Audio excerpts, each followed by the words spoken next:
안녕하세요. 오늘은 7번째 강의가 시작되는 날입니다. 다음이면 마지막입니다. 시원섭섭하네요. 다음 주는 미술과 미술관에 관련되어서 이야기를 할 거고요. 건축과 미술의 미럴이라는 제목으로 어떻게 보면 오늘이 마지막 주제와 큰 주제와 관련된 내용이 될 것 같습니다.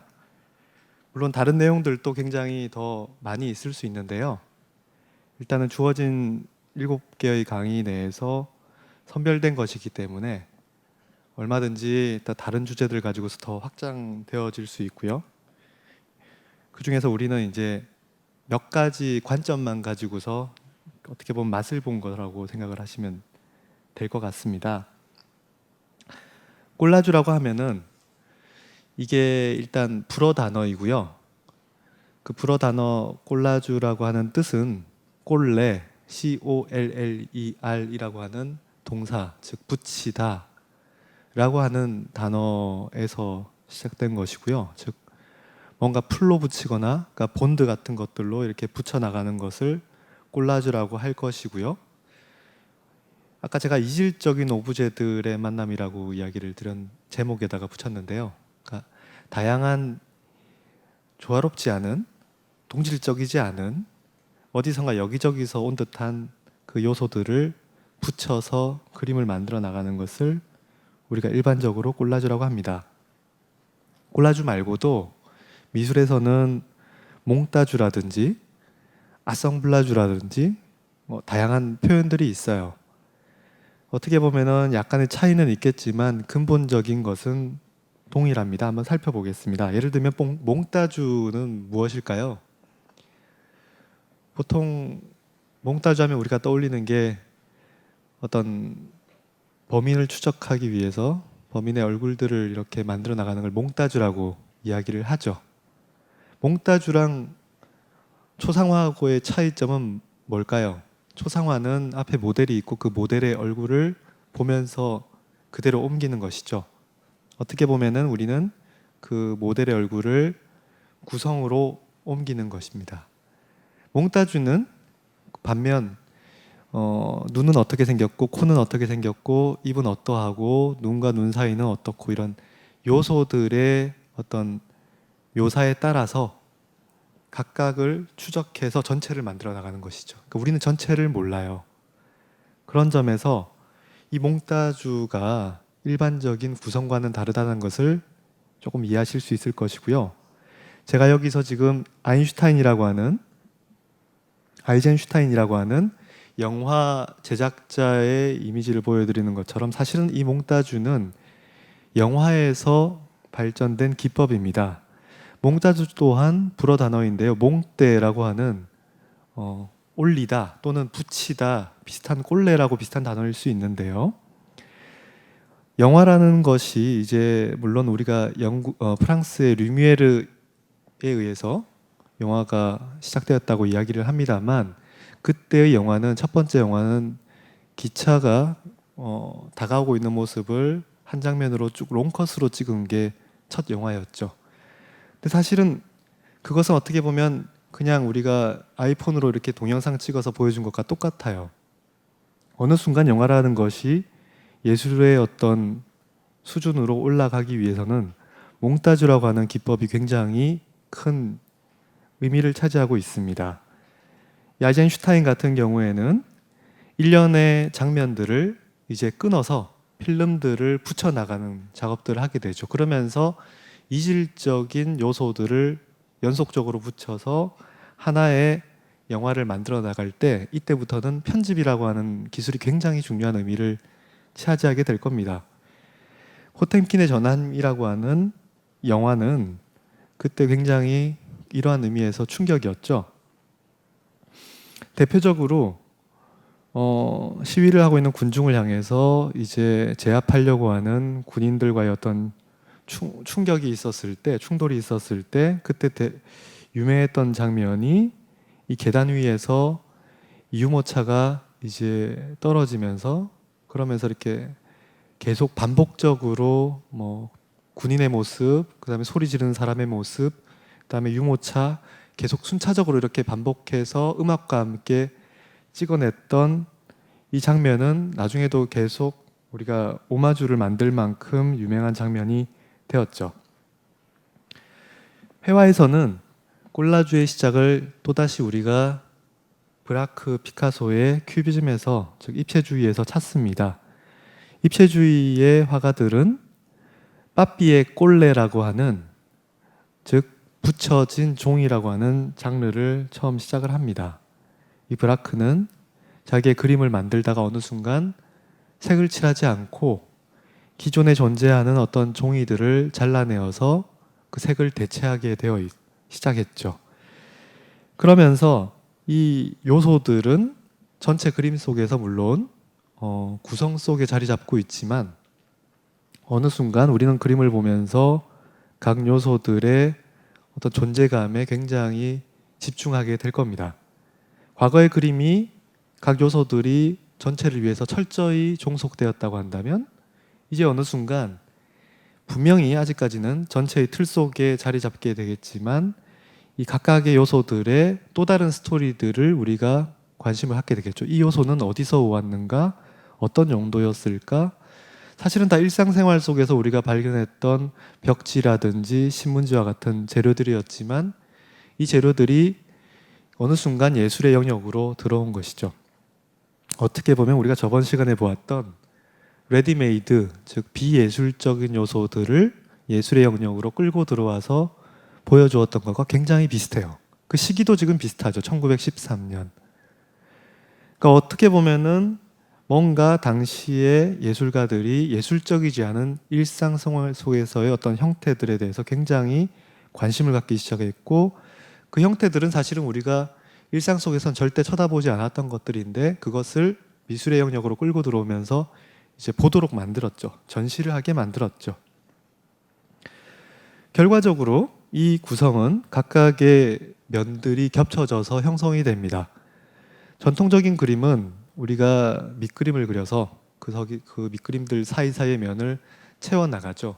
물론 각 그 물감들이 겹쳐지는 부분도 있겠습니다만 최종적으로는 명확한 경계 속에 각 색들이 이렇게 배치가 되어 있지 그 배치가 서로 겹쳐짐을 표현하고 있지는 않아요.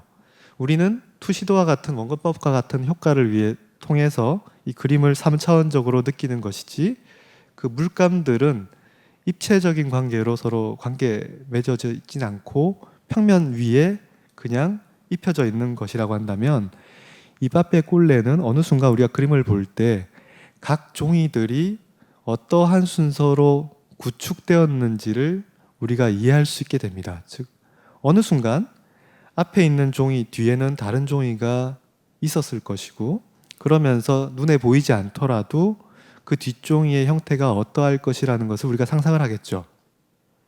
평면적이나 어떻게 보면 굉장히 공간적입니다. 각각의 공간적인 질서가 물론 우리가 보았을 때는 그 사이의 틈이 거의 없을 정도이겠지만은 그 공간적인 순서들을 정확하게 표현해주고 있기 때문이겠죠. 그림을 볼 때 우리는 이제 이 꼴라주가 어떤 방식으로 만들어졌는지를 예측할 수 있어요. 일반적인 그림에서는 우리가 예측하기가 굉장히 어렵죠. 과연 화가는 어느 순서로 그림을 그렸을까를 알아보기 어렵다고 한다면 이 빠삐의 꼴레는 우리가 보면서 어느 순간 어느 한 요소 위에 다른 요소가 겹쳤을 것이고 그 요소 뒤에 그 전 요소가 어떠한 형태로 마무리되었을 거라는 것을 예측할 수 있어요. 기존의 그림 속에서는 볼 수 없었던 각 요소들이 생생한 자기의 존재감들을 손상되지 않은 상태로 섞여 있는 것이죠. 어느 순간 피카소도 이 브라크의 빠삐의 꼴레와 함께 이제 같은 작업들을 동참하게 될 것인데요. 우리가 이제 피카소의 기타라고 하는 그 장르를 보게 될 겁니다. 그때 굉장히 기타라고 하는 형상을 만들기 위해서 추상화가 아니죠. 형상을 만들기 위해서 각각의 요소들이 전혀 예술가들이 다루지 않았던 재료들이 그림 속으로 모여들기 시작해요. 전체는 있으나 부분도 분명하게 있는 것이죠. 마치 아프리카의 탈처럼요. 이 마스크는 전체 형상을 그대로 보여주고 있지만 각각의 요소 또한 분명하게 그 존재감을 드러내고 있어요. 희생되고 있지 않죠. 어느 순간 점점점 각 요소들이 더 살아 움직이고 있겠죠. 그렇기 때문에 저번에도 보여드렸다시피 피카소의 아틀리에 집에서는 이러한 아프리카의 탈들이 걸려 있었고, 그러한 구성, 전통적인 유럽의 어떤 모든 요소들이 너무나 긴밀해서 더 이상 분해할 수 없을 것 같은 그런 구성이 아니라 각각의 요소들이 생생한 그런 또 다른 방식의 원초적인 구성을 접하게 될 것이고, 그러다가 어느 순간 평면 위에 붙여졌던 종이들이 수직적인 관계를 형성하면서 공간적인 조각을 만들어냈겠죠. 여기서 어느 순간 2차원적인 회화가 3차원적인 조각으로 바뀌었어요. 콜라주는 결국 어떻게 보면은 3차원적인 것이죠. 피카소의 아틀리에의 사진을 보게 되면 피카소는 자기의 빠삐에 꼴레, 기타를 그렸던 그 빠삐에 꼴레들을 붙여놓고 그 가운데 어느 순간 3차원화되어 있는 조각으로서의 이 기타를 보여주고 있어요. 그렇다고 한다면 어느 순간 우리는 콜라주를 2차원적인 콜라주와 3차원적인 콜라주로 구분할 수도 있겠죠. 그때 이 콜라주는 3차원적인 콜라주는 이제 조각의 영역에 가까워질 것이고, 그 3차원적인 콜라주를 또 어떤 경우에는 다른 표현으로 아성블라주라고 하는 단어를 쓰게 될 겁니다. 그러니까 콜라주나 몽따주나 아성블라주나 근본적인 것은 같아요. 그러나 이제 어느 순간 아성블라주라는 표현을 쓸 때는 이제 3차원적인 콜라주만을 한정지어서 얘기하는 경우가 많겠죠. 피카소는 그러니까 빠삐에, 즉 종이에서부터 시작했지만 이제 다양한 재료들을 가지고서 조각들을 만들어 나갈 겁니다. 어느 순간 이제 이 기타가 조각이었고 그것을 만들었던 사람이 실제였다고 한다면 역전시켜서 실제 기타를 들고 있는 사람을 빠삐에 꼴레, 콜라주, 3차원적인 아성블라주로 만들기도 하겠죠. 그리고 그 재료들은 이제 점차적으로 확장될 겁니다.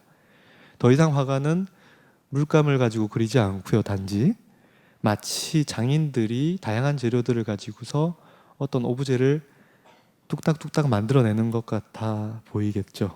그렇기 때문에 이제 이러한 이 피카소의 작업은 전통적인 화가의 작업과는 굉장히 다를 수밖에 없었고 다르게 느껴질 수밖에 없었고, 그런 것들을 이제 많은 이론가들이 강조해서 설명을 할 겁니다. 예를 들어서 피카소는 재료들을 자르고 톱질하고 못질하고 붙이고 색칠한다. 이것은 전통적인 화가들이 했던 방법이 전혀 아니죠. 이 재료들은 그들의 정체성을 드러내고 이질성을 표시한다. 각 요소들은 이제 전혀 전체를 위해서 희생되어 있지 않고, 각 요소들은 이 순간을 위해서 만들어진 것이 아니라 여기저기 세상에 흩뿌려져 있었다가 그것들이 한 자리에 모였기 때문에 결과적으로는 이질적일 수밖에 없는 것이죠. 이 때문에 이제 피카소의 그림을 빵띠유, 그러니까 즉 칠하다 라는 단어로 쓸 수 없고 이제 컨스트럭션, 마치 구축을 하는 것이라고 할 수도 있고, 또는 아성블라주라는 용어로밖에 설명할 수밖에 없다, 이렇게 얘기를 하고 있죠. 오늘날 아성블라주라는 개념은 3차원적인 작품의 카테고리를 지칭한다. 이 작품들은 다양한 재료와, 그러나 비예술적인 재료겠죠, 오브제들로부터 만들어진다. 즉 면이 아니라 이제 점점 3차원적인 볼륨감을 갖고 있는 오브제들로부터 만들어진다라고 얘기를 합니다. 그런 연장선상이 1943년도에 피카소의 투의 머리라고 하는 이 작품으로 이어지겠죠. 이 작품은 우리가 투, 황소의 얼굴처럼 보여집니다만 얼굴은 사실은 자전거의 안장이었고요. 그 다음에 뿔은 자전거의 손잡이 부분이었죠. 어느 순간 피카소는 길에 버려져 있었던 자전거와 손잡이를 갖고 와서, 그러나 그 자전거가 예를 들면 손잡이가 당연히 있어야 할 방법대로 놓지 않고 다른 각도로 놓게 되고 안장 또한 90도로 세워서 두 개를 결합시켜서 황소의 머리를 만들겠죠. 피카소는 어느 순간 이렇게도 얘기합니다. 이 황소 머리를 창밖으로 던지는 순간 이것은 부서질 것이고 안장이 없었던 어떤 아이는 이것을 가져다가 자기 자전거로 안장으로 쓰게 될 것이고 손잡이도 그렇게 될 것이다. 그 어느 순간 이 예술 작품은 다시 자기의 일상적인 정체성을 획득할 수도 있을 것이다 라고 얘기를 합니다. 대표적인 꼴라주의 예술가는 쿠르트 슈비터스라고 하는 독일의 다다이스트입니다. 이 사람은 다다이스트라고 얘기를 합니다만 사실은 1인 운동을 펼치죠. 이 메르츠, MERZ라고 하는 단어로 자기의 작품들을 이제 지칭을 할 것인데요. 첫 번째 자기가 했던 그 꼴라주에서 코메르츠, 독어로 상업이라고 하는 단어에서 이 MERZ만 보이게 되었을 때 이 단어를 그냥 써서 자기 예술 작품을 지칭을 합니다. 초기에 이 꼴라주를 보게 되면 이 꼴라주는 어떻게 보면 아까 피카소, 브라크가 했던 것처럼 어떤 형상이 있었고 그 형상을 재현하고 싶었을 때 물감 대신 어떤 일상생활 속에서 발견했던 오브제들, 주로 쓰레기들을 모아서 대체했죠. 그래서 볼에 해당되는 부분, 귀에 해당되는 부분, 각각의 요소들을 각각의 그림의 역할에 맞추어서 부여했을 겁니다. 형상화죠. 점차적으로 우리는 이 그림들 속에서 각 요소들의 존재감들에 더 매료가 될 것이고요. 슈비터스도 마찬가지였을 겁니다. 순식간에 슈비터스의 꼴라주는 이제 추상회화의 영역으로 들어가겠죠. 어떻게 보면 이미 20년대에 팝 아트가 시작되었다고 얘기할 수도 있을 만큼 광고지라든지 아니면은 뒤에 보이시는 이런 뭔가의 티켓, 버스라든지 기차의 티켓, 영화의 표, 다양한 신문의 어떤 종이 등등을 모아서 슈비터스는 작업을 합니다. 그리고 그 2차원적인 종이뿐만이 아니라 3차원적인 나무 조각이라든지 바닷가에서 발견한 어떤 나무 조각들을 모아서 쓰레기들을 모아서 그걸 가지고서 만드는 순간 더 이상 액자의 틀 속에서 그림을 담아내는 것이 아니라 그 자체만 가지고서 지금 전체 어떤 조각과 같은 형상들이 만들어지고 있죠. 짜라에 따르면 이 슈비터스의 메르츠에 대해서 이렇게 얘기를 합니다. 이 트리스탄 짜라는 다다이스트의 대표적인 사람 중에 한 명이죠. 슈비터스는 전단지, 어린이용 장난감 자동차의 바퀴 혹은 자동차 티켓 등등의 조각들을 결합시켰다. 이들 오브제는 듀샹의 레디메이드의 원칙의 확장을 보여준다. 듀샹의 레디메이드 가운데 우리가 가장 첫 번째 레디메이드로 꼽았던 자전거 바퀴가 어떻게 보면 그러했죠. 듀샹은 자전거 바퀴를 발견해서 90도, 180도로 뒤집어서 그 다음에 부엌이나 화가들이 쓰는 그 의자, 따브렛을 함께 결합시켜서 조각과 같은 그런 작품을 만들었죠. 물론 저번에 말씀드렸다시피 아직 이 자전거 바퀴는 듀샹에게 조각으로서 인식되고 있지는 않았고 개인적인 어떤 마치 취미생활처럼 재미있는 오브제를 만들어서 장난을 치고 있는 어린아이와 같은 그런 방식으로 이 오브제를 바라봤죠. 다만 이 듀샹의 이 오브제들은 결합되어 있지만 이것을 결합시킴으로써 어떤 형상을 만들려고 하는 구성이라고 하기에는 너무나 무의식적이에요.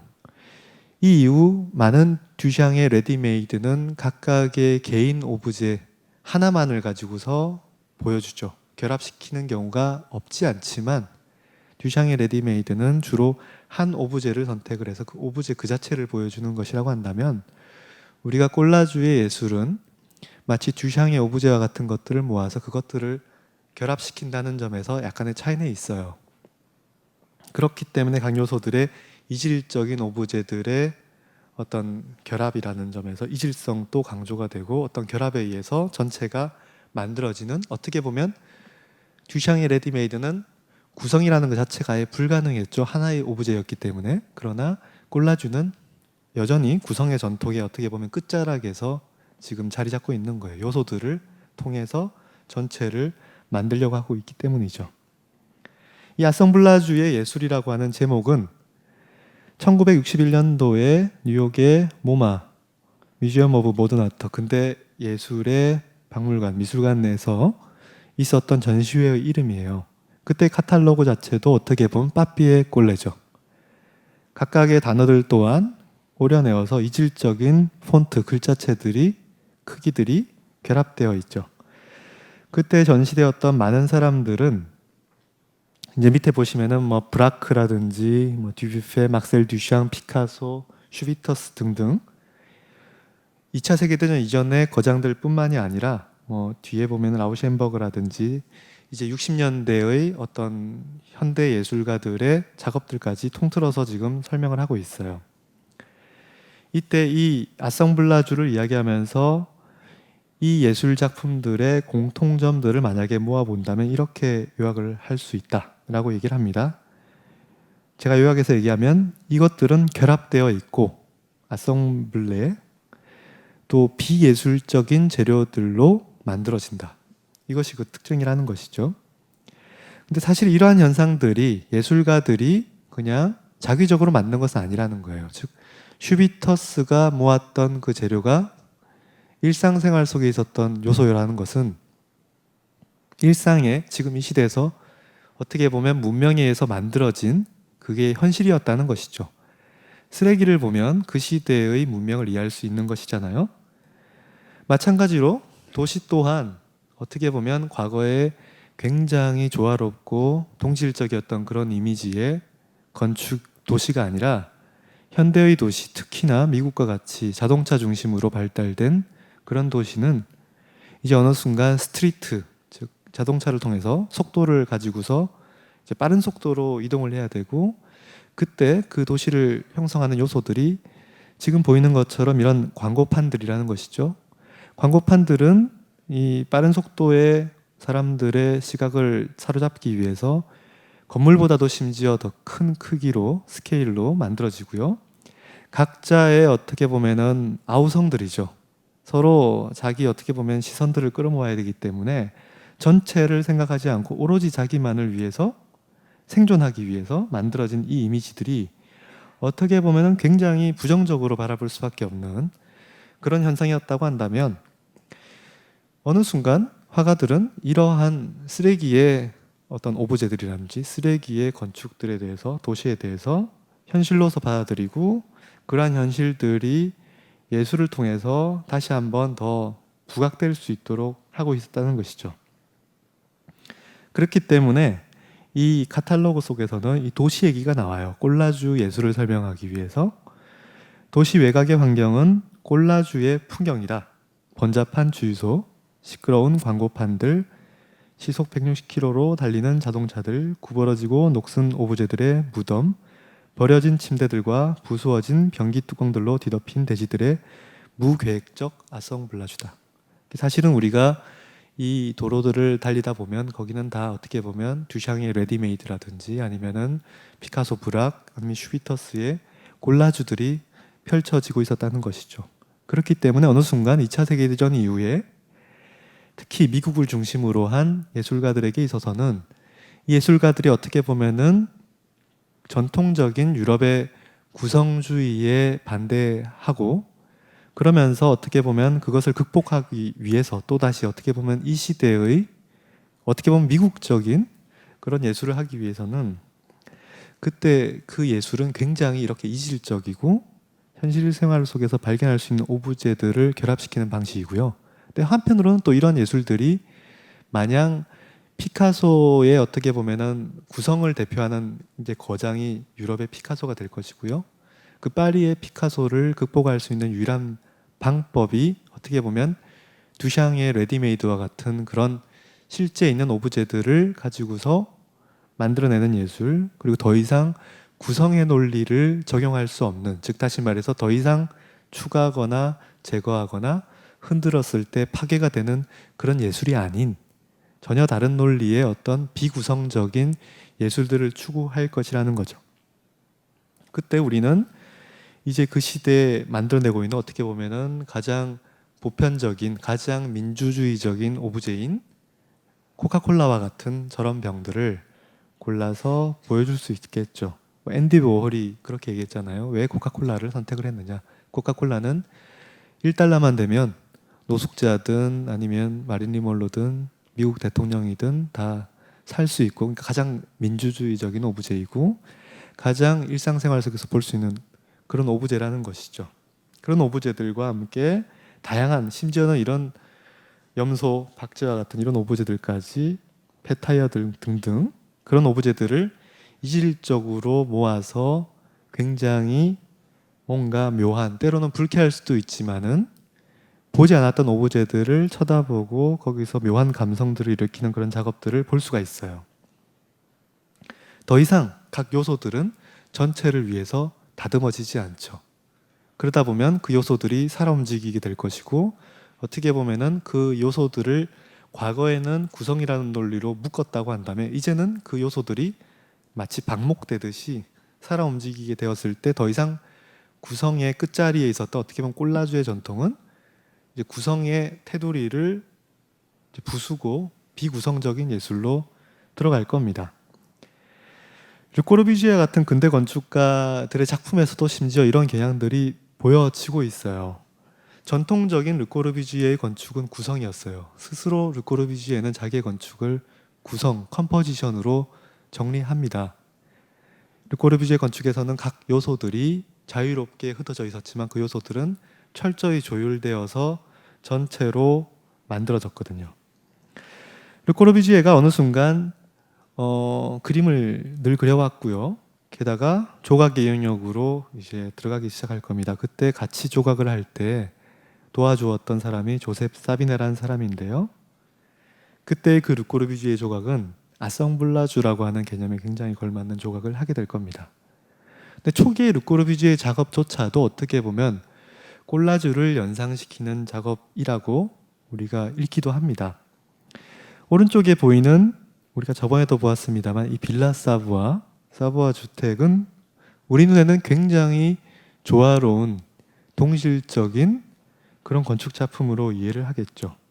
르꼬르비지에는 여기에서 수평창, 즉 예전의 창문들은 다 수직창이었는데 이제는 철근 콘크리트라는 재료에 의해서 수평창이 가능해졌다. 그러면서 현대 건축은 이제 수평창이어야 한다. 필로티가 있어야 한다.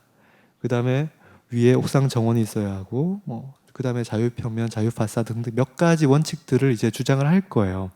근데 우리가 흔히 이해하기로 그러한 현대 건축의 요소들이 마치 르꼬르비지에가 제로에서 창작한 것처럼 이해를 했었지만요.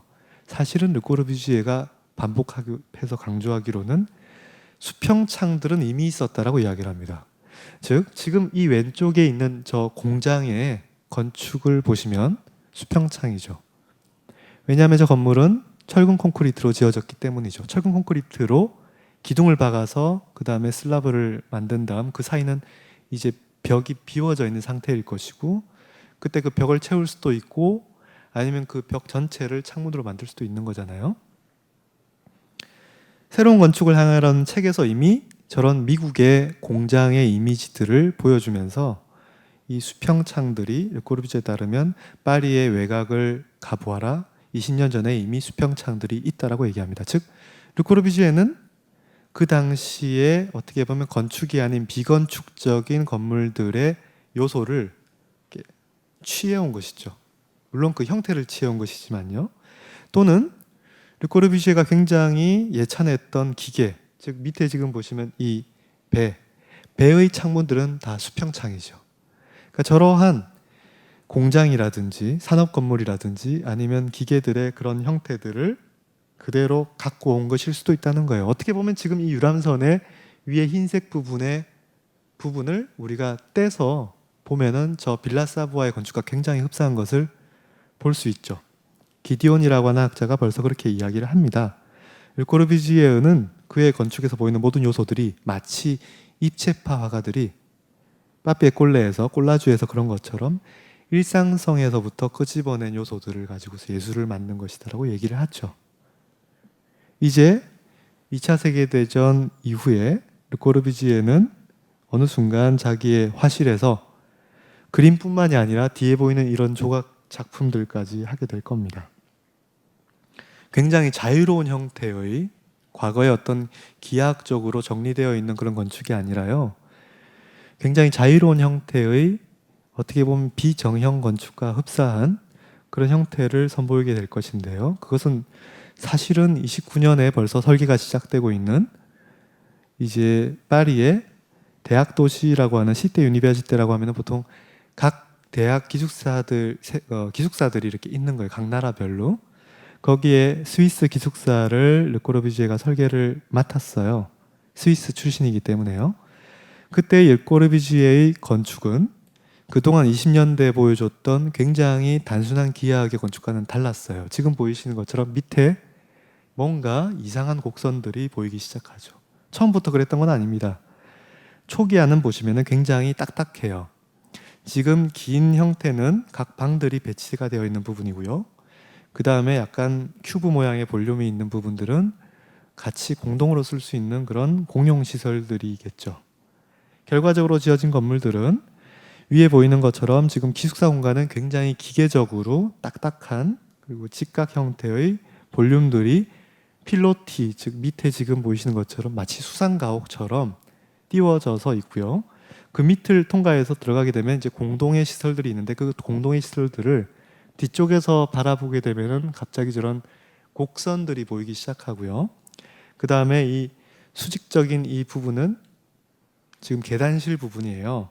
저런 우리가 정의할 수 없는 이상한 곡선들이 지금 등장하고 있는 것이죠. 측면을 만약에 보게 되면 아까 밑에 있었던 곡선 부분은 이제 서재, 도서관이 있는 부분이고요. 여기가 계단실 부분이고 계단실과 그 다음에 기숙사 방들이 있는 부분은 이렇게 복도로 짧은 이 브릿지가 연결이 되어 있어요. 밑에 지금 이 1층 부분의 부분이고요. 여기에 이제 계단이 이렇게 시작될 겁니다. 요만큼의 계단실이 수직으로 올라가고요. 브릿지가 연결되어서 여기에 방들이 일렬적으로 배치가 되어 있겠죠. 어느 순간 르꼬르비지에가 1960년도에 다시 자기의 작품을 어떤 제목 라틀리에 들라 시역 슈파시영트, 즉 인내심이 있는 리서치 연구의 어떤 아틀리에라는 제목으로 자기의 그동안의 작품들을 쫙 모았을 때 그때 어느 순간 르꼬르비지에는 자기의 이 스위스 파빌리온의 그림을 90도로 세워버려요.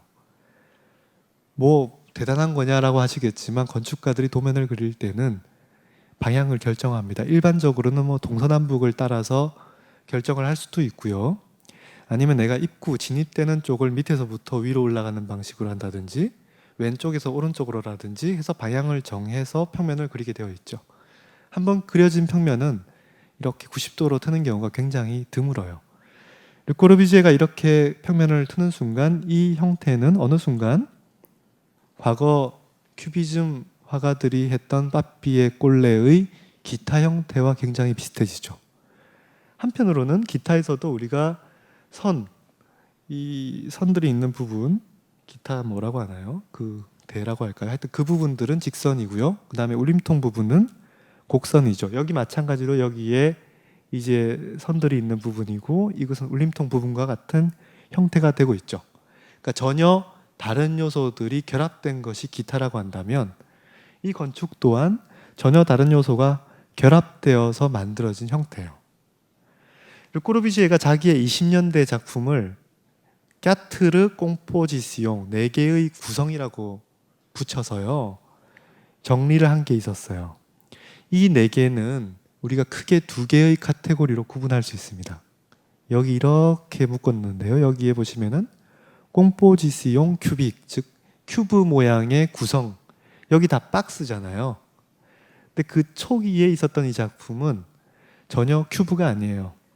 이때는 꽁포지시용 피라미달, 즉 피라미드를 보시면 우리가 하나하나 쌓아서 삼각형을 만들었죠. 여기는 피라미달이라고 하는 뜻은 삼각형이라는 뜻이라기보다는 여러 요소들이 쌓여서 지구라트와 같이 만들어진 그런 형태를 이야기합니다. 여기 보시면은 각각의 기능적인 요소들이 결합되어서 만들어진 형태죠. 제가 다음 시간에 조금 더 자세히 아마 보여드릴 건물인데요. 여기 보이시면 이 부분은 미술 컬렉션들을 갖고 있는 개인 독신 남성을 위한 주거 부분과 그 다음에 신혼부부를 위한 그러니까 두 개의 집이 붙어 있는, 어떻게 보면 지금 한국의 땅콩집이라고 굉장히 유행하고 있죠. 근데 여기는 지금 땅콩집은 땅콩집인데 전혀 다른 라이프 스타일의 두 가구를 붙여놓은 거예요. 각각의 기능들이 달랐고 그렇기 때문에 이 형태는 굉장히 어떻게 보면 좀 이질적이죠. 이러한 형태의 건축을 하고 난 다음에 바로 박스 형태의 건축들을 시작을 했어요. 그러다가 30년대 접어들 때 어느 순간 다시 뭔가 각각의 기능적인 요소들이 결합되어서 조각적으로 만나고 있는 형태를 르꼬르비지에는 시작하고 있는 것이죠. 1928년 34년도에 했던 이 러시아 당시의 소비에트 연방의 성트르소유즈 행정관청 같은 건물입니다. 이 건물의 형태 또한 그러했어요. 각각의 명확한 요소들이 개별적으로 계획이 되어 있고 그 개별적으로 계획된 기능의 방들을 우리는 마치 콜라주 하듯이 붙여 나간 형태죠. 그 형태가 바로 이 건물의 형태고요. 이제 곧 이어서 르꼬르비지에의 그림이 과거의 어떤 표준적인 스탠다드화되어 있는 파이프라든지 포도주 병이라든지 접시 등등을 가지고만 구성을 했다고 한다면 이제 르꼬르비지의 그림은 훨씬 더 자연스러운 오브제들, 자연 오브제들이라든지 이런 것들을 뭔가 규칙적이지 않은 형태들을 가지고 그것들을 조각적으로 결합하는 그런 회화를 시작을 해요. 1946년도에 르꼬르비지에가 어떤 건축 잡지의 특집 호를 만들어요. 그때 실었던 어떤 한 텍스트가 있었고요. 이 텍스트에 아까 조금 전에 보았던 그 건물의 사진이 실립니다. 이 사진은 아까 사진과 다르게, 이 왼쪽에 있는 사진이 아까 보셨던 사진인데요. 그 사진과 다르게 90도로 다시 세워져서 보여지고 있죠. 그러니까 이것도 굉장히 사실은 낯선 겁니다. 제가 아까 말씀드렸듯이 모형이든 아니면 투시도든 아니면은 도면이든 건축가들이 한번 정한 그 형태들은 이렇게 함부로 세우지 않아요. 이 형태는 어떻게 보면 르꼬르비지에가 또 한편 1년에 그리고 있었던 토로, 투라고 하는 그림을 연상시켜요. 즉 여기는 아까 피카소의 이 뿔과 같은 형태의, 물론 사실 여기는 이게 그 자동차 들어올 때 비를 막아주는 그 캐노피죠.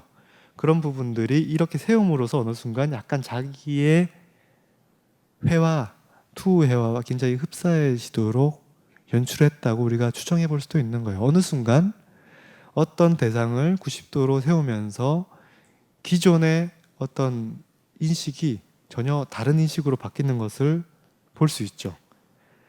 실제로 르꼬르비지에는 투라고 하는 테마를 만들 때 이 테마는 1927년대부터 시작했던, 그러니까 즉 아까 제가 순수주의, 표준화되어 있는 오브제들을 가지고서 구성을 했다고 말씀드렸죠. 그 그림을 르꼬르비는 계속 반복해서 그래요. 그러다가 어느 순간 90도로 탁 세웁니다. 그러면서 갑자기 그걸 가지고서 투로 만들어버린 거예요. 그렇게 시작된, 지금 여기 보이시는 이 그림을 우리가 90도로 만약에 눕혔다면은 20년대 르꼬르비지에가 그렸던 그 그림의 어떤 스케치로 돌아가는 것이죠. 그러면서 이 투 시리즈가 시작이 되었고요. 그 그림들이 계속 이렇게 마치 반복적으로 그려지고 있었어요. 그리고 나서 이 회화가 너무나 조각적이기 때문에 르꼬르비지에는 조각의 영역으로 이제 들어갈 겁니다. 자기는 어떤 조각을 해본 적이 없기 때문에 조셉 사비나라고 하는 이 나무를 다룰 수 있는 사람과 작업을 할 거예요. 지금 보이시는 이게 사비나고요. 그 다음에 르꼬르비지에가 같이 지금 작업을 하고 있죠. 근데 이 사비나도 어떻게 보면은 조각가가 아니었어요. 건축을 할 때 보면은 창호 등등을 만드는 또는 가구를 만드는 그런 목수였죠. 이 목수와 르꼬르비지에는 같이 공동 작업을 하는데요. 역할 분담은 명확했어요. 그러니까 르꼬르비지에는 어느 순간 자기의 그림을 사비나한테 보내요. 왜냐하면 이 사비나가 파리에 없었거든요. 서로 떨어져서 먼 거리에서 편지를 통해서 자기의 그림을 보내는 거예요. 그리고 그 그림을 보고서 사비나가 조각으로 만듭니다. 그때 그 조각을 다시 사비나가 사진을 찍고요. 그걸 다시 편지로 보내면은 르꼬르비지에는 다시 그것을 사진에다가 실제로 이렇게 조절을 해갖고 조금씩 바꾸라고 다시 지시를 내리고 이런 식으로 피드백을 통해서 그림을 그려요. 굉장히 묘한 방식으로 조각을 진행을 하고 있는 것이죠. 그러면서 예를 들면 편지를 통해서 자기의 그림을 조금 더 구체적으로 이야기를 하고 그러면서 우리가 예전에 한번 보았던 그림이 다시 또 나와요. 계속 자기 옛날 그림들 잊지 않고 다시 돌이켜서 끄집어 와서 다시 한번 살펴보고 또 새로운 의미를 부여하고 그런 작업들을 반복하고 있는 것을 볼 수 있어요. 바로 아까 이 슈빈의 벽난로에 가장 르꼬르비제가 순수파로 처음 그렸던 그 그림이죠. 그리고 이런 그림들이 이제 사비나한테 넘어가면 사비나를 통해서 이렇게 입체화되고 그 다음에 어느 순간 르꼬르비제는 다시 먼 거리에 있는 사비나의 그 동네로 가서 거기서 아까 보셨던 사진처럼 이제 르꼬르비제는 색칠을 할 거예요. 그러면서 이제 조각을 만들겠죠. 르꼬르비제가 사비나에게 이제 설명을 해요. 이러한 종류의 조각은 우리가 전통적인 조각과 다르다. 그 조각은 여기에 이 모들레라고 하는 단어, 즉 모들라주. 전통적인 만약에 우리가 로댕의 어떤 조각을 떠올려 보시면은 다 찰흙으로 빚어서 만들죠. 각각의 이 덩어리들을 조금씩 이렇게 뭉쳐가면서 만드는 것이 그게 조각의 구성이었어요. 다 하나였죠. 그러나 지금 이 르꼬르비지에의 조각은 각 요소들이 명확해요. 그 요소들을 결합시키는 문제예요. 그렇기 때문에 그것은 찰흙으로 빚어진 그러니까 모들라주가 아니라 요소들로 만들어진 아성블라주라고 명확하게 이야기를 하고 있죠. 근데 이것이 굉장히 사실은 건축적이라는 거예요. 르꼬르비지에가 50년대에는 이제 전 세계로 계속 돌아다니고요. 그러면서 또 한편으로는 1년에 한 당시에 뭐 인도라든지 뭐 국제적인 어떤 프로젝트들을 수행하기 위해서 이렇게 전 세계 돌아다니는 것뿐만 아니라 그러니까 몇 달은 이제 일단 외국에 있는 것이고요. 그러면서 또 여름 되면은 지중해에 가서 거기서 또 바캉스를 보내요. 거기서 그림만 그립니다. 한 몇 달을. 그리고 이제 파리에 있는 그 시기에 아침에는 그림을 그리고요. 그 다음에 오후가 되면 자기 사무실, 건축 사무실에 가서 이제 작업을 하는 거죠. 과연 실제로 1년에 설계를 할 수 있는 그 시간이 별로 얼마 되지 않는 거예요. 누가 과연 설계를 할까요? 그 직원들이 설계를 하겠죠. 그러면은 사실은 르꼬르비지에가 설계를 한 것이 아닌 것이고 그 작품의 주인은 사실은 그 직원이다라고 얘기할 수도 있겠죠. 근데 사실은 20년대 이후에 르꼬르비지에가 자기가 직접 굉장히 열심히 설계를 했다고 한다면 30년대 이후부터는 다른 사람의 손을 통해서 설계를 하도록 해요. 아까 우리가 사비나를 통해서 조각을 한 것처럼 결국은 각 요소들은 각 누군가가 다듬어 나가고 있고 그것을 결합시키는 사람이 바로 르꼬르비지에였던 거죠. 그렇기 때문에 그 이후에 르꼬르비지의 작업은 20년대의 작업과는 굉장히 조금 차이가 있게 됩니다. 모든 요소들이 물론 전체 속에 결합은 되겠지만 각 요소들이 명확히 독립적이에요. 아메다바드, 인도에 있는 아메다바드에 이 빨레 데 필라테어, 즉 직물 방직업자들의 회관, 센터라고 하는 이 건물은 우리가 보았을 때 각 요소들이 경사로라든지 계단이라든지 들어가는 입구라든지 그 다음에 그 앞에 있는 이 햇볕을 막아주는 브리솔레이 이러한 부분들이라든지 위에 엘리베이터 있는 부분, 계단실 부분, 그 다음에 지붕 부분들이 다 독립적인 것을 볼 수 있어요. 심지어 난간도 왼쪽 부분과 오른쪽 부분들이 다르고요. 진입해 보면서 이제 그 내부에 들어갔을 때도 각 그 내부의 요소들이 마치 우리가 이 내부에서 이 그리드를 통해서 바깥의 독립적인 오브제를 보는 것처럼 그 내부에서도 그리드 속에 마치 외부 세상처럼 이런 독립적인 오브제들이 펼쳐져 있어요. 이것은 지금 화장실이고요. 화장실은 천정까지 이어져 있지 않고 마치 그냥 이렇게 가구처럼 흩어져 있는 그런 독립성을 갖고 있고요. 거기에 기둥, 그다음에 여기에는 이제 화장실의 설비 배관들이 연결되어 있는 부분, 그다음에 이 앞에 있는 이 햇볕을 막아주는 부분과 함께 여기에 지금 보이시면 이 선들이 사실은 끊어져 있어요.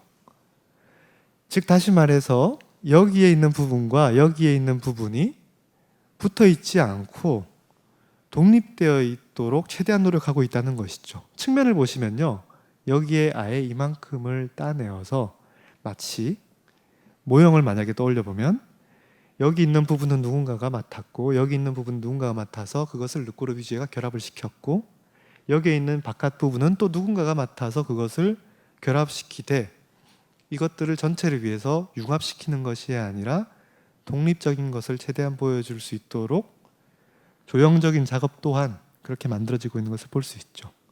외부에서 보았을 때는 그 내부에 있는 각 요소들이 서로 공간을 두고 떨어져 있는 것을 볼 수 있어요. 르꼬르비지에의 또 다른 대상, 굉장히 규칙적인 프레임 속에 자유로운 오브제들이 공간을 두고 떨어져 있다라든지 이것이 곧 모형화, 즉 조각화되었을 때 이런 형태와 르꼬르비지에의 이 건물은 굉장히 흡사한 것이죠. 평면도 마찬가지예요. 평면도 큐브 모양의 평면 속에 아까 보셨던 이 요소들이 끊어져 있고요. 끊어져 있어요. 각 회의실과 같은 요소들이 얼마든지 벽에 달라붙을 수 있지만 일부러 떨어뜨려 놨죠. 여기에 있는 이 계단이 그냥 이쪽을 벽을 따라서 올라가거나 아니면 이렇게 올라온 다음에 벽에 붙어서 올라와도 될 텐데 그걸 굳이 벽과 떨어뜨리고 곡선을 부여해서 독립적인 형태를 만들죠. 모든 요소들이 다 독립적이고 한편으로는 이질적이고 그것들이 전체 속에 모여 있을 뿐이지 손상되지 않도록 노력하고 있어요. 아까 회의실의 형태에서 지금 이 형태 부분입니다. 이 형태 부분의 입구 부분을 보시면 두 개의 벽도 마찬가지로 이렇게 떨어져 있고요. 그래서 마치 어떤 이 종이를 말아서 서로 간격을 띄운 채 마무리 지은 듯한 형태를 갖고 있고요. 거기에 이런 합판들을 붙여 나갈 때도 여기에 직각체계로 만들면서 굉장히 뭔가 공간 속에서 정돈되어 있지 않고 자율적인 형태의 인면을 만들었다는 걸 볼 수 있고요. 게다가 이 바닥과 벽이 분리되어 있을 뿐만 아니라 이 벽과 천정도 떨어져 있는 것을 볼 수 있어요. 천정은 다시 곡선 형태의 지붕을 만들고 빛을 들어오게 만든 다음 여기에는 아까 보셨던 그 벽을 돌리고 그 사이에 틈 사이들을 어떻게든 한 공간으로 막아야 되잖아요. 그러지 않고 있는 것이죠. 그렇기 때문에 각 요소들이 서로 관통하고 떨어져 있고 지나가고 있는 형태들을 적극적으로 보여주고 있어요. 찬디가르라고 하는 이 행정도시를 르꼬르비지에가 전체를 계획 설계를 하게 되었고요. 그 도시 설계 속에 각각의 건물들을 르꼬르비지에가 설계를 할 겁니다. 그 중에 이 건물이 바로 의회당 건물이에요. 의회당 건물은 앞에 이 물이 있고요. 그 다음에 이쪽 부분에 지금 보이시는 것처럼 뭔가가 반복적인 하나의 레이어가 있고요. 그 뒤에 넓은 공간이 있죠. 우리가 만약에 주입구에서 바라본다면 이와 같은 형태로 보일 거예요. 그 앞에는 육중한 신전과 같은 형태가 있고 그 뒤로는 뭔가 기울어진 피라미드와 같은 형태와 이상한 원뿔 형태가 보이죠.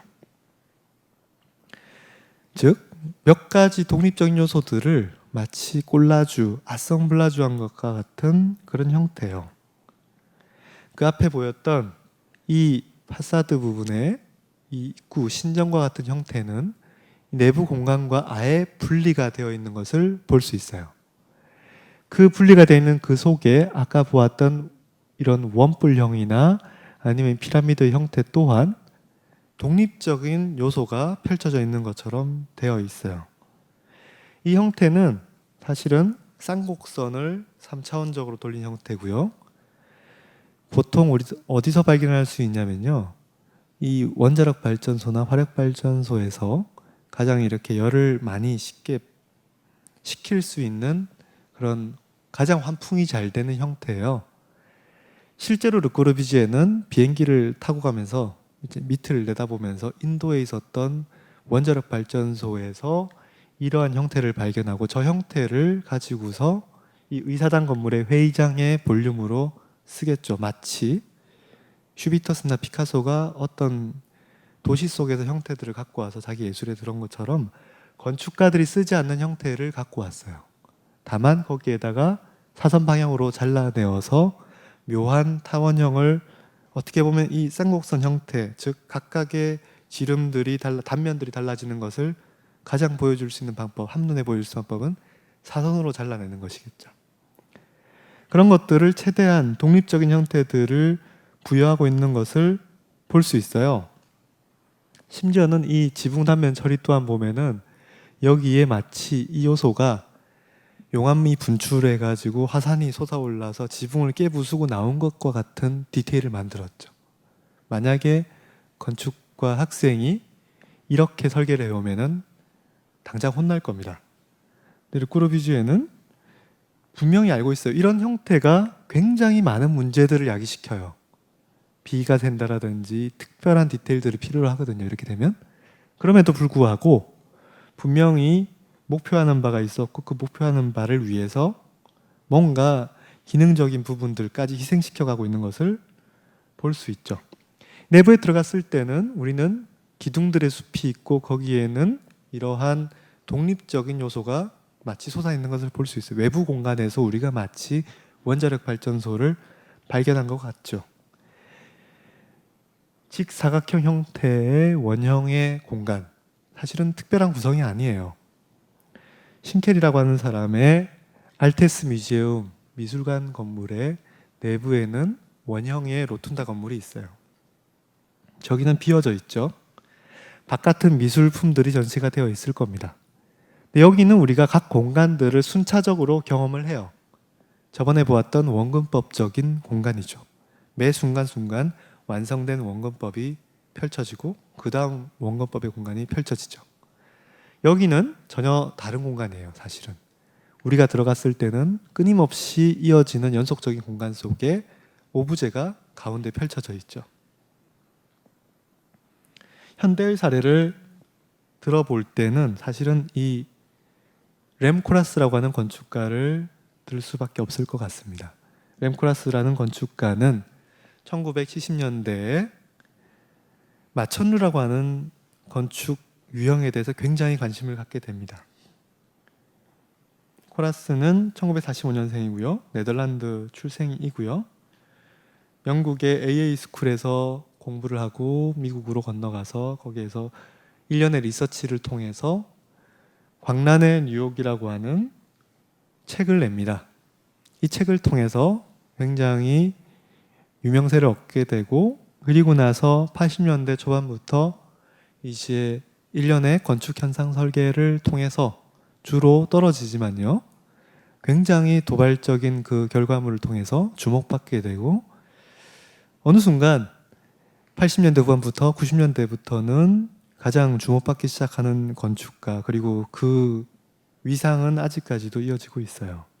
그러니까 코라스를 좋아할 수도 있고 싫어할 수도 있지만 어느 순간 20세기 후반의 건축, 21세기 초반의 건축에서 코라스를 빼놓고 이야기가 쉽지 않은 그런 상황이 되었죠. 이 코라스는 건축을 하기 전에 사실은 영화 시나리오를 쓰기도 했고요. 그 다음에 기자도 하기도 했어요. 그렇기 때문에 어떻게 보면 글을 쓰는 것에 굉장히 관심이 많았고 시나리오 또는 소설 또는 스크립트를 굉장히 익숙하게 다루었었고요. 그리고 이 사람의 건축의 책이든 건축이든 이러한 특성들이 남아 있어요. 나중에 코라스가 자기의 78년도의 책을 회고적으로 이야기를 할 때 나의 책 광란의 뉴욕은 그 내용이 사실은 도시를 다루고 있거든요. 이 맨하탄을 다루고 있어요. 이 도시론과 자기의 책이 사실은 너무나 흡사하다. 그러니까 컨텐츠, 내용이 흡사하다가 아니라 책의 형식이 그 책이 다루고 있는 내용과 너무나 흡사하다라고 얘기를 하고 있어요. 자기의 작업에서 결정적인 요소든 글이든 건축이든 바로 몽따주다라고 얘기하고 있죠. 영화 시나리오를 썼다라고 했잖아요. 그러니까 몽따주인 거예요. 나는 여전히 자기가 젊었을 때 일처럼 스크립트를 건축에서든 글이든 쓰고 있다라고 얘기를 하고 있어요. 코라스는 마천루를 이야기를 할 때 어느 순간 엘리베이터라는 요소가 등장을 했고, 이 엘리베이터가 없었다면 건축 마천루는 가능하지 않았을 것이다라고 이야기를 합니다. 그러니까 즉 건축가들이 굉장히 싫어하는 요소일 거예요. 엘리베이터는. 왜냐하면 계단을 통해서 뭔가 근사하게 연속적인 공간 경험을 예술처럼 펼쳐왔다고 한다면 엘리베이터는 그게 아니잖아요. 버튼만 누르면 그 다음 공간이 기계적으로 펼쳐지죠. 코라스에게 있어서는 이 엘리베이터는 근본적이에요. 오티스가 엘리베이터를 만들었을 때 그 엘리베이터 기술을 만든 게 중요한 게 아니라 마치 여기서 보이는 것처럼 어느 순간 도끼를 들고 엘리베이터를 지탱하고 있는 줄을 끊었을 때 사람들이 와 소리를 질렀겠죠? 그때 엘리베이터가 버티고 있는 거예요. 줄이 끊어져도 엘리베이터가 위험하지 않을 수 있는 장치를 개발했을 때 그때 이 엘리베이터는 본격적으로 건축에 들어갈 수 있는 요소가 되었고요. 1909년도에 라이프 마가진, 즉 건축 잡지가 아니죠. 여기에서 어떤 마천루의 상상을 여기서 보이는 것처럼 뭔가 연속적인 엘리베이터를 통해서 우리가 각 플랫폼들을 만들고 그 플랫폼 속에서 각각의 독립적인 건축 양식들이 서로 어떠한 관계없이 만들어질 수 있었을 때, 즉 우리는 이 한 요소와 그 다음 요소가 구성이 아닌 거예요. 서로 다른 요소들이 아무 상관없이 그냥 결합되어 있고 심지어는 이 틈 사이로는 독립적인 하늘조차 갖고 있는 거예요. 거기에는 비행기들도 통과하고요. 이러한 이상이 마치 마천루를 위한 선언서이고 이론의 기본 지침서다라고 코라스는 자기의 책에서 소개를 할 겁니다. 그 대표적인 사례가 바로 이 다운타운 아틀레틱 클럽이라고 하는 건물이에요. 겉으로 보았을 때는 굉장히 단순한 형태이지만 그 비밀은 단면에 있죠. 단면은 하나도 동등한 게 없어요. 만약에 동등한 게 있다면 그것은 각자의 프로그램이 같은 프로그램이기 때문이겠죠. 여기는 다양한 스포츠 시설들이 각 층별로 펼쳐져 있고요. 그렇기 때문에 우리가 여기에 수영장 같은 것도 지금 눈에 보이시죠? 그러다가 위에 숙소가 있을 때는 반복적으로 펼쳐질 겁니다. 그러니까 과연 유럽 건축가들한테 이렇게 다른 프로그램들을 어떻게 배치할 것이냐 하면은 지금 머리에 쥐가 날 겁니다. 그리고 이 다른 형태들을 어떻게 외부로 드러낼 것이냐, 우리 저번에 보았던 갸르니의 오페라 하우스처럼 각각의 형태들을 장식을 부여하고 어떤 위상을 부여해서 드러냈죠. 여기서는 그게 불가능한 거예요. 너무나 고밀도로 다양한 요소들이 결합되어 있기 때문에요. 미국의 맨하탄의 익명의 건축가들은 굉장히 단순하게 풀어요. 그냥 모든 관계들을 관계없음으로 규정짓고 각자의 생활은 각자의 독립성을 갖고 있을 뿐이고 그 다음에 그 연결은 엘리베이터를 통해서 그냥 내가 그 층을 누르면 그 층으로 바로 들어가는 방식이겠죠. 외부는요 무시하고 하나의 인면으로 덮어 씌운다. 즉 내부와 외부의 연결고리를 완전히 끊어버린 거예요. 그 내부에는 다양한 프로그램들이 각 층마다 펼쳐져 있고요. 사진을 통해서 어떻게 보면 연애 공간, 어디를 들어가면 이런 수영장도 있고요. 심지어는 미니 골프장도 있어요. 자연조차 건축의 마천루의 한 공간 속으로 들어갈 수 있겠죠. 그때 코라스의 책에 나오는 자기 와이프가 그림을 그린 사람이거든요. 그때 그 그림에서 이러한 묘한 초현실주의에 꼭 달리가 그린 것 같은 그런 그림을 그려요. 근데 이 그림은 어느 한 층의 평면의 기능들을 그대로 담은 거예요. 그 평면을 보니까 복싱하는 공간이 있고 그 옆에는 옷을 갈아입는 공간이 있고 바로 옆에는 굴을 먹을 수 있는 바가 있는 거예요. 사실은 이게 각자가 너무나 다른 프로그램들을 이 맨하탄의 건축가들은 아무 문제 없이 그걸 섞어 놓았고 그것을 그림을 그리긴 거죠. 그러니까 옷을 갈아입어야 되니까 완전히 벌거벗은 몸으로 이거 제가 붙인 겁니다.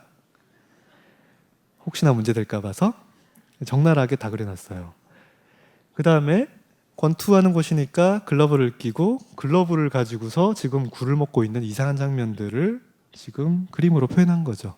이렇게 초현실적인 현실이 그러니까 사실은 각각은 현실이고 그 현실들의 관계를 끊어버렸을 때 초현실이 만들어지는 거잖아요. 그런 것들이 바로 이 다운타운 아틀레틱 클럽의 내부 또는 외부와 내부의 관계라는 것이죠. 그때 코라스는 무엇을 얘기하냐면요. 로보토미, 즉 뇌엽 전리술을 이야기합니다. 이때의 외과 의사들이 이야기했던 뇌엽 전리술은 어떤 문제가 있는 부분을 도려내서 그랬을 때 그 도려내면 그러니까 정신적인 문제가 있는 부분이 있으면 그 부분에 해당되는 뇌를 잘라내버리는 거예요. 그러면 문제가 해결이 되죠. 그러니까 칼로 도려냄으로써 문제를 해결하는 방법을 얘기하는 거예요. 그러니까 내부와 외부가 맞지 않으면 어떻게 하느냐? 도려내라. 관계를 끊어버려라. 그래서 이러한 오퍼레이션, 즉 수술이죠. 오퍼레이션은 어떻게 보면 컴포지션, 구성과는 달라요. 구성은 우리가 이제 뭔가 시각적인 관계, 예술적인 관계, 조형적인 관계를 위해서 우리가 뭔가 다듬어 나간다면 외과의사는 그렇지 않죠. 그냥 잘라내잖아요. 오퍼레이션은 어떻게 보면 또 군사작전도 가능해요. 적을 무찌르기 위해서 우리는 전략을 세우고 그냥 가는 것이지 여기 군대 옆에 저기 기병이 있는 것이 훨씬 더 아름답겠다 이런 고민하지 않지 않습니까? 그런 것처럼 이 로보토미를 통해서 외부와 내부를 끊어냈고 각 층의 관계를 다 끊어내버리면서 마천루가 태동할 수 있었다는 거예요. 그것은 어떻게 보면 초현실주의의 이 까다브르 엑스키 같은 것이죠. 까다브르 엑스키는요. 어느 순간 이제 낱말 맞추기 놀인 거예요. 그래서 각자가 단어들을 만들어내고 그 단어들을 그냥 이어서 한 문장을 만들어내는 겁니다. 그래서 맨 먼저 이 다다이스트들이 모여서 어떤 사람은 까다브르, 시체, 엑스키, 아름다운, 부아, 마시는, 그 다음에 르방, 포도주, 누보, 새로운 아름다운 시체가 새로운 포도주를 마신다라는 이상한 단어가 만들어졌어요. 나중에 이 초현실주의의 사전에서 이렇게 적고 있죠. 까다브르스키 여러 사람의 누군가의 협력을 전혀 염두에 두지 않은 채 그러니까 나는 다른 사람을 생각하지 않는 거예요. 나만 생각하는 거예요. 그리고 그것을 가지고서 전체를 구성하는 것이죠. 그림을 갖고도 똑같이 할 수 있죠. 종이를 접어서 어떤 사람은 위에 그림 그리고 여기서부터 다른 사람은 그리고 여기서부터 다른 사람을 그려서 펼쳤을 때 우리가 정체를 알 수 없는 이런 그림이 만들어지죠.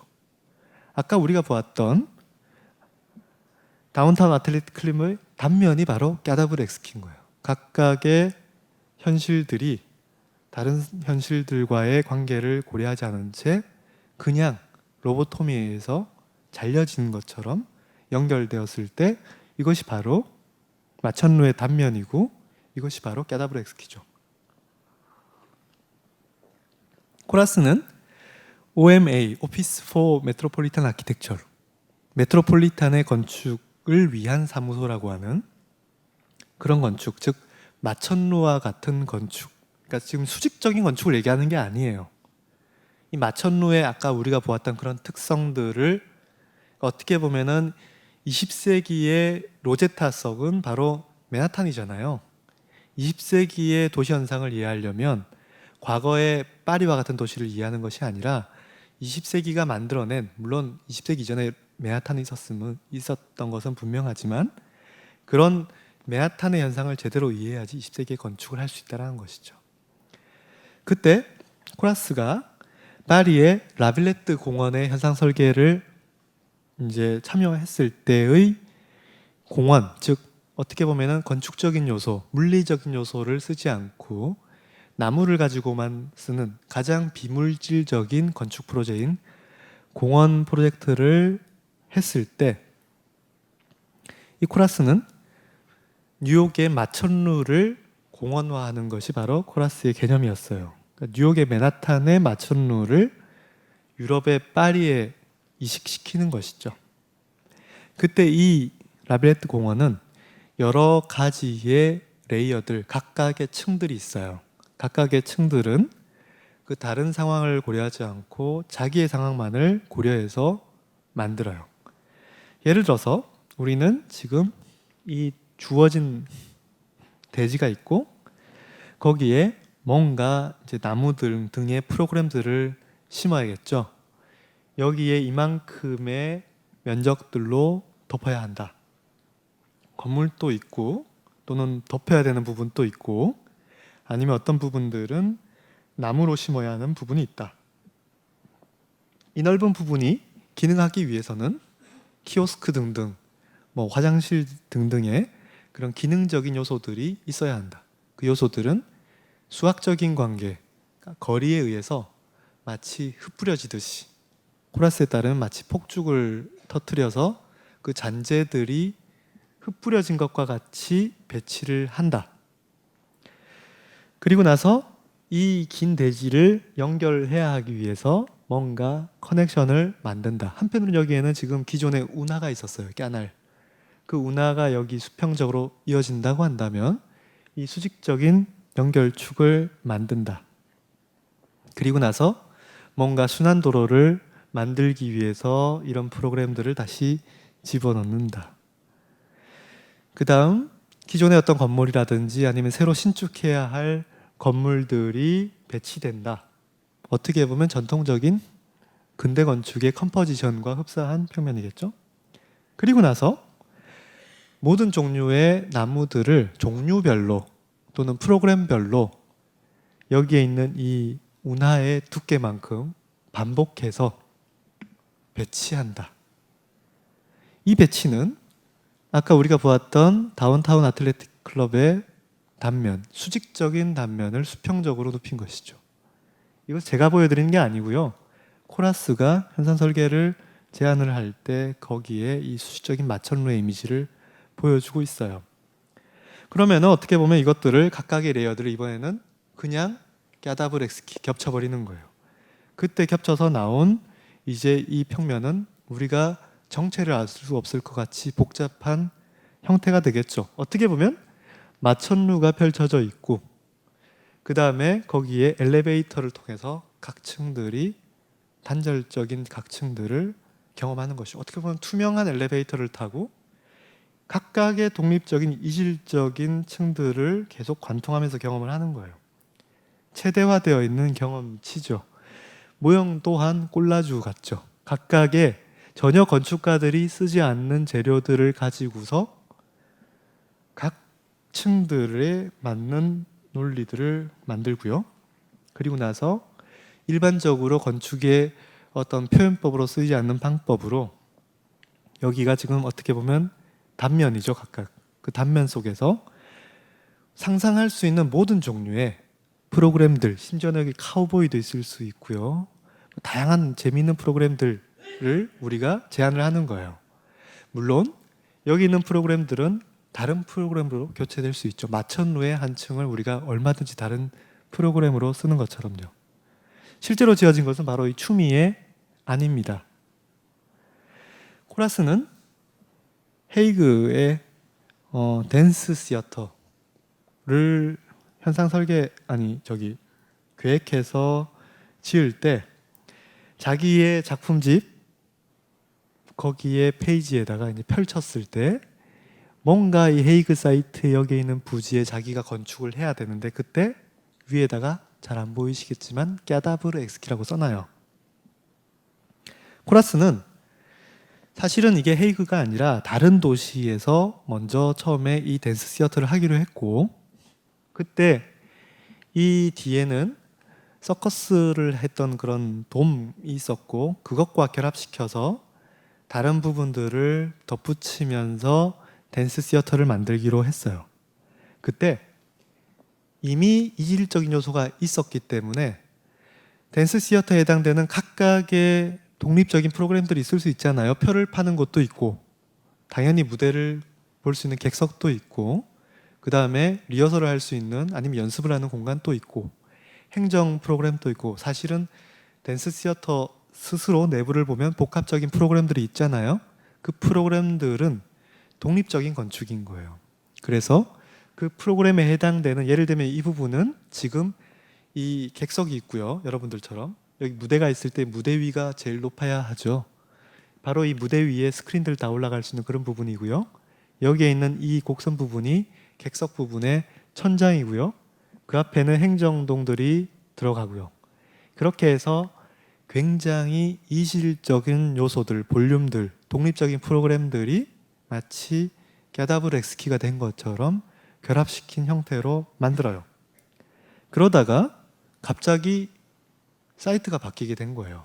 헤이그로 옮겨져야 되는 상황이 되었고, 그러나 코라스의 안은 갸다브르 엑스키였기 때문에 다른 상황으로 가도 아무 문제가 없었던 거예요. 그래서 다시 우리가 여기에 볼 수 있는 이상한 비슷한 요소들을 발견할 수 있어요. 그 사이트에 맞추어서 조금씩 바뀌어졌을 뿐이죠. 게다가 심지어는 바로 옆에 인접해 있는 건물은 다른 사람의 극장, 다른 사람의 건축가에 의한 극장과 같이 붙어져 있어야 했었어요.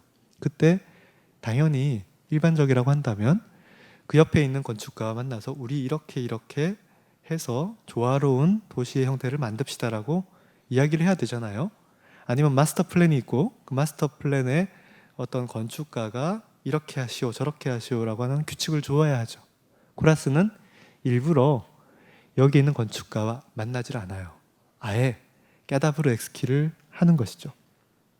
지금 보이시는 이 부분이 지금 낯선 건축가의 작품이고요. 그 건축가의 작품을 얼마든지 내가 무시하려고 하면 무시할 수도 있죠. 예를 들면 객석 같은 것들 여기 딱 붙이면 관객들은 저 옆에 뭐가 있는지 모르잖아요. 근데 코라스는 여기에 이 자기 객석과 그 옆에 있는 다른 사람 극장 사이로 입구를 만들어요. 여기 보이는 행정동, 그 다음에 아티스트들의 연습 공간, 이쪽에는 표를 파는 공간, 그 다음에 이 사이로 들어갈 겁니다. 평면을 보시면요, 아까 여기 원뿔형의 표를 파는 공간, 이웃 건축, 그 다음에 우리 아까 객석 등등 그 사이로 들어가게 되어 있어요. 들어갔을 때 우리는 객석의 측면을 바라보게 될 것이고 여기는 경사가 높이 올라가면서 그 다음에 그 위에 이 들어가는 입구가 있을 것이고요. 그러니까 여기는 여기보다 레벨이 높겠죠. 우리는 가는 순간 객석 밑바닥 부분에 경사 떨어지는 부분을 볼 거예요. 계단을 타고 올라가서 위로 올라가서 들어가는 그런 방식일 때 얼마든지 우리는 여기 건물을 색깔을 칠한다든지 해서 우리 건물인 것처럼 하면 되는데 그 옆에 건물의 인면 그대로 드러내고 있는 거예요. 그러니까 마치 우리가 옆에 건물과 우리 건물 틈 사이로 그냥 바로 들어간 것처럼 분명히 실내 공간임에도 불구하고 이웃하는 건축의 형태를 그대로 보여주고 있죠. 아까 제가 들어가면 오른쪽 편으로 객석 밑부분을 보게 된다고 하는 그 부분이고요. 그 다음에 계단을 타고 올라왔을 때 요소들이에요. 지금 보이시는 이 부분은 이웃 건축 부분의 파사드 부분이고요. 여기는 우리 건축의 객석 부분의 그 둘 사이는 사실은 어떻게 보면 하나의 조화로운 한 공간이 아니라 두 개 사이에 그냥 끼어져 있는 사이 공간이 있죠. 여기에 보이는 위에 있는 이 지붕 재료는 안에 객석 부분에 이어지는 천장이고요. 그러니까 각각의 프로그램들의 상황들 사이에 우리는 이질적인 그 틈 사이 속에서 경험을 하게 되겠죠. 내부의 객석 공간입니다. 결과적으로는 여기 있는 이 코라스의 이 건축은 굉장히 이질적인데 묘하게도 주변과 조화를 이루고 있어요. 왜냐하면 그 주변은 굉장히 현대 도시가 그러하듯이 각자 이질적인 건축들이 흩어져 있고 거기에 내가 아무리 전체를 조화로운 건물을 안친다 할지언정 여기에 유럽 도시 전통적인 그런 도시의 조화로운 이미지를 만들어낼 수는 없었기 때문이겠죠. 한편으로는 이쪽 부분이 굉장히 그러니까 코라스의 건물 자체가 혼돈스러운 형태라고 한다면 반대쪽은 그렇지 않아요. 반대쪽은 지금 보이시는 것처럼 객석 부분이 있고 그 다음에 극장 부분에 있다고 한다면 같은 재료, 특히나 건축에서 쓰지 않는 공장에서나 쓰는 그 산업 재료들 있죠. 철판으로 되어 있는 이렇게 물결 모양의 그런 재료들을 가지고서 전체를 덮어놨어요. 왜냐하면 여기는 하나의 프로그램만 있기 때문이죠. 그러니까 어떻게 보면은 굉장히 뭔가 정신사나운 것 같으나 사실은 굉장히 합리적인 접근 방식인 거예요. 각각의 프로그램들은 각각의 재료, 각각의 형태를 갖고 있고 그 형태들을 너무나 순진하게 갖다 붙이면서 아까 정면 쪽에 다양한 프로그램들이 몰려 있는 부분들은 뭔가 혼란스러운 모습이 연출이 되고 이 반대쪽에 하나의 프로그램이 집중되어 있는 부분들은 뭔가 하나의 모노토미, 단조로운 형태가 만들어지고 있는 것을 볼 수 있죠. 1989년도에 지어진 프랑스의 파리의 약간 북쪽에 있는 교통의 중심지인 릴르의 도시 계획을 코라스 OMA가 맡고요. 거기에 한 부분을 여기에 있는 이 달걀 모양의 이 건축 부분을 OMA 램코라스가 설계를 하게 됩니다. 바로 여기 밑에 있는 부분이죠.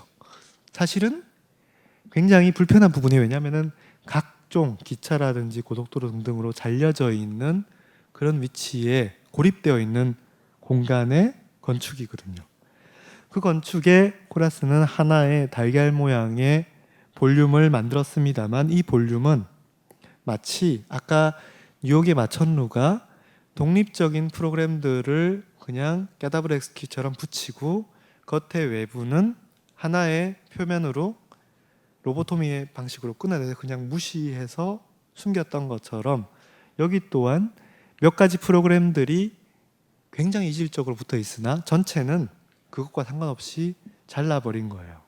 이것을 명확하게 보여주고 있어요. 제니스, 그러니까 대형 공연장이 있고요. 콩그레스 부분이 있고요. 그 다음에 엑스포, 이 부분들을 각자의 기능에 맞게 만들고 그것을 마천루의 단면처럼 잘라서 그것을 붙인 것이 바로 이 건물이 될 거예요.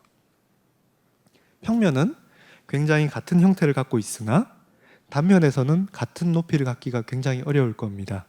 각각의 기능에 맞추어서 다른 높이를 갖춰서 이런 단면에 결절이 생기겠죠. 괴리가 생기겠죠. 그리고 나서 아마 이 파사드들 또한 다르게 만들 거예요. 지금 보이시는 이름 자체도 콩그렉스포, 즉 콩그레스와 엑스포를 마치 까다브렉스키 한 것처럼 붙인 것을 볼 수 있죠. 제니스 부분의 입면에서 어느 순간 끊어져서 다시 다른 부분이 이어지고 있는 것을 볼 수 있어요. 제니스 부분을 들어가 보면 또 마찬가지로 마치 콜라주의 예술가들이 했던 것처럼 건축에서 흔히 쓰지 않는 다양한 표면들, 재료들을 가지고서 만들고요. 그 다음에 중간에 있는 이 콩그레스 부분은 다시 끊어져서 그 사이에 또 독립적인 건물인 것처럼 뭔가 조각나 있는 창문의 파사드들을 만들었어요.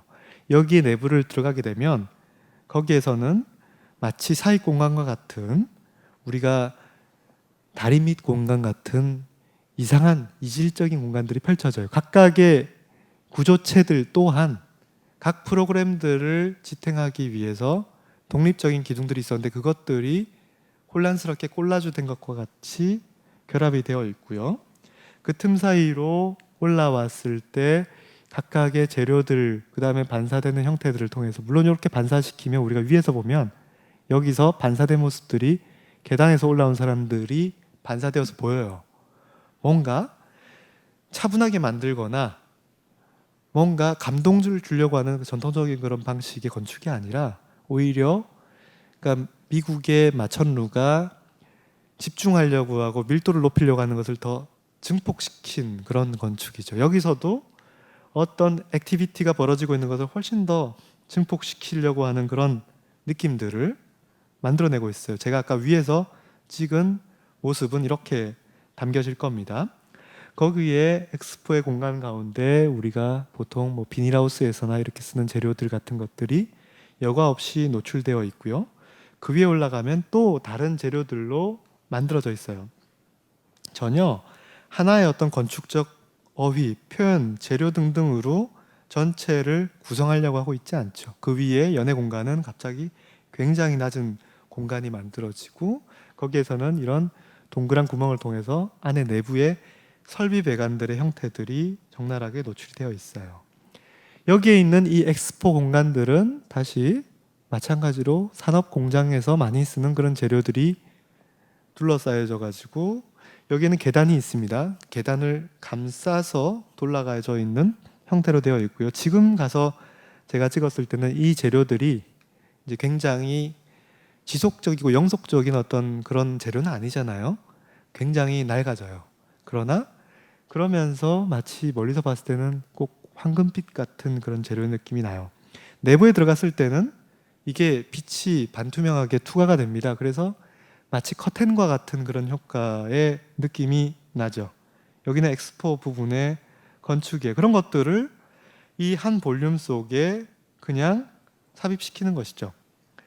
시애틀의 도서관도 코라스의 작품인데요. 여기도 마찬가지입니다. 굉장히 비정형적인 이상한 형태의 이 건축은 사실은 합리적이고 논리적인 어떤 분석에 의한 비정상적인 결과일 뿐이에요.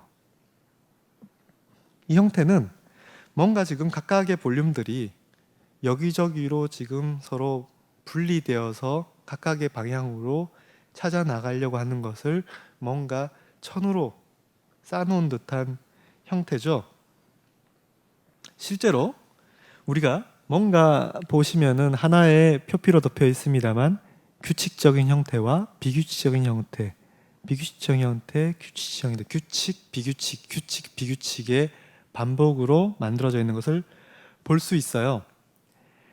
프로그램을 먼저 설정을 할 때 각각의 도서관에 다양한 프로그램들이 있었을 것이고 그 프로그램들이 만약에 독립적이고 단절적인 프로그램이라고 한다면 그것은 하나의 독립적인 건축인 것처럼 만들어 놓고 그 프로그램들 사이로 연속적인 공간들이 필요하다면 그것들을 띄워서 연속적인 공간들로 이어지는 것이죠. 각각의 독립적인 프로그램들을 띄웠을 때 이 띄워진 부분들은 예를 들면은 까만 솔리드 채워진 형태로 분리할 수 있었고요. 각각은 마치 로보토미처럼 또는 까다프레스키처럼 이웃을 고려하지 않은 채로 계획이 되겠죠. 그 다음에 그 사이를 역전시키면 뭔가 연속적인 프로그램에 해당되는 공간들이 만들어질 겁니다.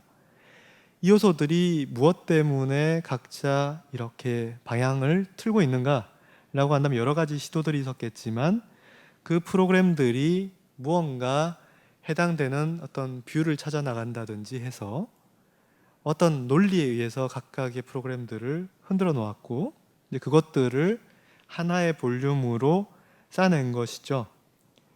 모형을 만들 때 예를 들면 스타킹 같은 재료로 덮었다고 한다면 실제로는 이제 이런 무겁지만은 그래도 철골 재료로 해가지고 마치 망처럼 둘러싸여져서 여기와 같은 경우에는 지금 연속적인 공간일 것이고요. 뭔가 우리는 단절적인 독립적인 공간 위에 있고 단절적이고 독립적인 공간 아래에 있는 것이죠. 그렇게 해서 들어가 보면은 또 다른 공간이 펼쳐지고 그렇게 해서 심지어 어느 경우에서는 우리가 튀어나온 부분으로 인해서 밑에 유리를 통해서 실제 사람은 밟을 수 없으나 관통해서 볼 수 있는 그런 공간들이 만들어짐을 볼 수 있어요. 1997년, 2000년도에 MVRDV라고 하는 네덜란드의 건축가, 이것도 마찬가지로 이제 그 건축가들의 이름의 약자들을 따서 마치 까다브렉스키 한 것 같은 이름이에요. 이 사람들은 젊은 시절 OMA의 사무소에서 일했던 출신들이에요. 그러니까 어떻게 보면 초기 OMA의 원년 멤버, 같이 시스템을 만들었던 사람일 수도 있고요. 그 많은 사람들이 이제 90년대부터 2000년대 초반에 굉장히 네덜란드 건축의 어떤 부흥기가 시작될 텐데요. 그때 굉장히 주목받았던 사람 중에 한 명이고, 뭐 현재 지금 이번에 서울시의 이게 뭐죠? 고가도로 공원, 갑자기 이름이 생각이 안 나. 뭔지 아시겠죠? 예, 서울역 앞에 있는 그 현상 설계에 당선된 팀이죠. 이 팀이 하노버, 독일의 하노버의 2000년도 엑스포 파빌리온을, 그러니까 네덜란드 파빌리온을 설계했을 때 이 파빌리온은 높지는 않지만 어떻게 보면 아까 1909년도 라이프 마가진에서 보여줬던 그 상상도 기억나시나요? 각각의 단면들이 있고 독립적인 세상이 펼쳐지는 그런 것을 문자 그대로 파빌리온으로 만든 거예요. 각 공간들은 철저히 단절되어 있고요. 각 공간들은 서로 관련 없이 하나의 어떤, 예를 들면 쿤스트 하면 예술에만 적합한 공간, 어떤 자연 공간이라고 한다면 정말 철저히 자연화되어 있는 공간, 물론 또 네덜란드니까 풍차의 나라니까 뭔가 풍력 발전과 같은 그런 공간 등등들을 단절적으로 만들고, 그렇기 때문에 어떻게 보면 우리는 지금 그냥 이런 정육면체의 땅이 있고요. 그 땅을 독립적으로 개간하는 것이고요. 그 다음에 그 정복된 땅들을 수직적으로 쌓은 것이 바로 이 프로그램이 되겠죠. 물론 그 공간들은 내부에서 수직적으로 이어질 것이고요. 바깥에 또 피난 동선도 마련되어야겠죠. 그리고 그 내부는 마치 우리가 프랑스의 그 밀페이라고 각각의 층들이 보이는 거 보통 보시면 잘라서 그런 단면이 보이는 거잖아요. 그런 것처럼 인면 자체가 없어요. 그냥 잘려져 있는 단면이 바로 인면인 것이죠. 심지어는 여기에 보이는 이런 구조체 모양의 이상한 형태가 잘려진 것이 건축의 형태처럼 보이는 것이죠. 아까 그 부분의 내부의 모습일 것이고요. 각 층은 각 층의 독립적인 유토피아인 것이죠. 어떻게 보면은 가장 극단적인 케이스로 각 내부에, 아까 우리가 다운타운 아틀레틱 클럽의 그 미니 골프장, 인공적인 자연을 건축의 내부 속에 했던 것처럼 여기에서도 지금 건물의 내부 속에 심지어는 가장 원초적인 자연의 형태, 지금 우리가 뭐 베르사유 궁에 있는 정원 형태로 뭔가 다듬어진 구성된 형태가 아니잖아요. 가장 원초적인 형태의 자연을 만들고 거기에 구조체를 나무 형태로 만들어서 이렇게 만들고 있는 형태까지 보여지고 있어요. 시간 거의 다 끝났는데 혹시 마지막 사이트 경우를 보여드리면요. 이 집합주택 또한 각 요구되는 유형이 있고요. 그 유형들을, 요구되는 사항들을 분석을 하고요. 그 분석되어 있는 이 사항들은 각각의 컨테이너를 쌓듯이 중첩을 하고요. 서로 어떠한 구성을 위해서 배치하는 게 아니죠, 지금. 각각의 프로그램들은 각각의 건축적 표현을 가질 거예요. 모형에서도 다른 색깔들로 뭔가 구분되어서 표현되었을 뿐만이 아니라, 그러니까 이것은 지금 프로그램을 보여주기 위한 뭐 다이어그램 같은 모형이 아니죠. 실제 건축의 표현도 그러해야 되겠죠. 그렇기 때문에 건축가는 아마 창문의 카탈로그, 건물의 인면의 카탈로그를 갖고 와서 각각의 카탈로그들의 어떠한 선호도, 그러니까 이 카탈로그의 이 이미지가 저 카탈로그의 저 이미지보다 낫다, 나쁘다 그런 것이 아니라 굉장히 복잡함이, 프로그램이 있고 현실이 있고 그 현실에 맞는 어떠한 선호도 없이 각 요소들을 그 짝짓기를 해서 그걸 그대로 보여주고 있는 것이죠. 그렇기 때문에 여기는 건축의 인면에서 이미 정말 다른 형태의 파사드들, 그러나 그 파사드들은 사실은 건축가가 특별히 고안한 게 아니에요.